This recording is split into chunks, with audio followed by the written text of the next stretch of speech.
भारत की खेती, ये एक ऐसी कहानी है ना जिसमें कामयाबी भी है और चिंता भी।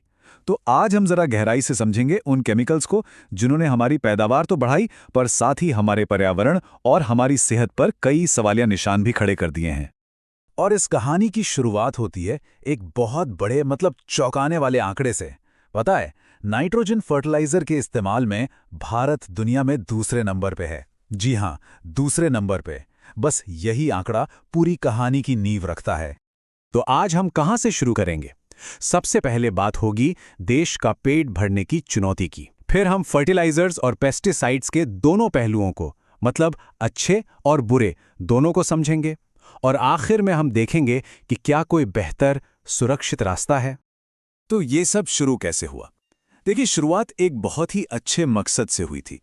मकसद था भारत की इतनी बड़ी और लगातार बढ़ती आबादी के लिए खाने का इंतजाम करना, मतलब फूड सिक्योरिटी। उस दौर में जब हरित क्रांति आई तो ये केमिकल्स एक जादुई समाधान की तरह सामने आए। मकसद सीधा था, फसलों की पैदावार बढ़ाओ और देश को अकाल से बचाओ। और सच कहे तो इसमें कामयाबी मिली भी। लेकिन जैसा अक्सर होता है, इस कामयाबी की एक कीमत चुकानी पड़ी। और वो कीमत थी फर्टिलाइजर्स के बेहिसाब इस्तेमाल के वो नतीजे जिनके बारे में शायद उस वक्त किसी ने सोचा भी नहीं था। बात यह है कि जितना भी नाइट्रोजन डाला जाता है, पौधे उसमें से सिर्फ 40% ही इस्तेमाल कर पाते हैं, और फास्फोरस तो और भी कम, सिर्फ 18%। तो इसका मतलब क्या हुआ? सीधा सा मतलब है कि लगभग 42% फर्टिलाइजर तो बेकार जा रहा है, बहकर कहीं और ही पहुंच रहा है। तो अब सवाल ये उठता है कि आखिर ये बाकी का फर्टिलाइजर जा कहां रहा है? अगर पौधे इसे नहीं ले रहे तो फिर कहां? होता यह है कि ये जो एक्स्ट्रा फर्टिलाइजर है, ये बहकर हमारी नदियों और झीलों में पहुंच जाता है। अब पानी में जैसे ही ये न्यूट्रिएंट्स पहुंचते हैं, वहां एल्गी मतलब काई की जैसे बाढ़ आ जाती है। और फिर जब ये एल्गी सड़ती है तो पानी की सारी ऑक्सीजन खींच लेती है। नतीजा, डेड जोन बन जाते हैं जहां मछलियां और दूसरे पानी के जीव दम घुटने से मर जाते हैं।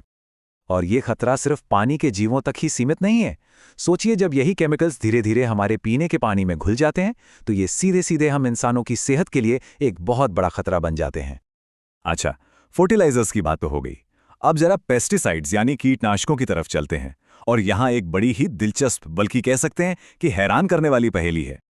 अगर हम देखें तो जापान में हर हेक्टेयर पर करीब 12 किलो और चीन में 13 किलो पेस्टिसाइड इस्तेमाल होता है, और भारत में सिर्फ 0.6 किलोग्राम। जी, 0.6। ये दुनिया के सबसे कम आंकड़ों में से एक है।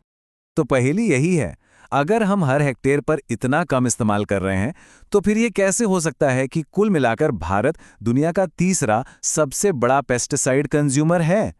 इसका जवाब छिपा है हमारी खेती के विशाल साइज में। हमारा एग्रीकल्चरल एरिया ही इतना बड़ा है। और जब हम थोड़ा और अंदर झांकते हैं तो पता चलता है कि जितने भी पेस्टिसाइड्स इस्तेमाल हो रहे हैं, उनमें से 60% तो सिर्फ इंसेक्टिसाइड्स हैं, यानी कीड़े मारने वाली दवाएं। और इन इंसेक्टिसाइड्स में भी सबसे ज्यादा इस्तेमाल होता है ऑर्गेनोफॉस्फेट्स का। बात सिर्फ आज की नहीं है। इन केमिकल्स का एक लंबा इतिहास है, और ये अपने पीछे एक ऐसी विरासत छोड़ जाते हैं जो सालों साल बनी रहती है। कीटनाशकों का ये सफर शुरू हुआ था लेड आर्सेनेट जैसी खतरनाक इनऑर्गेनिक चीजों से। फिर 1939 में आया डीडीटी, जिसने एक नए मॉडर्न दौर की शुरुआत की।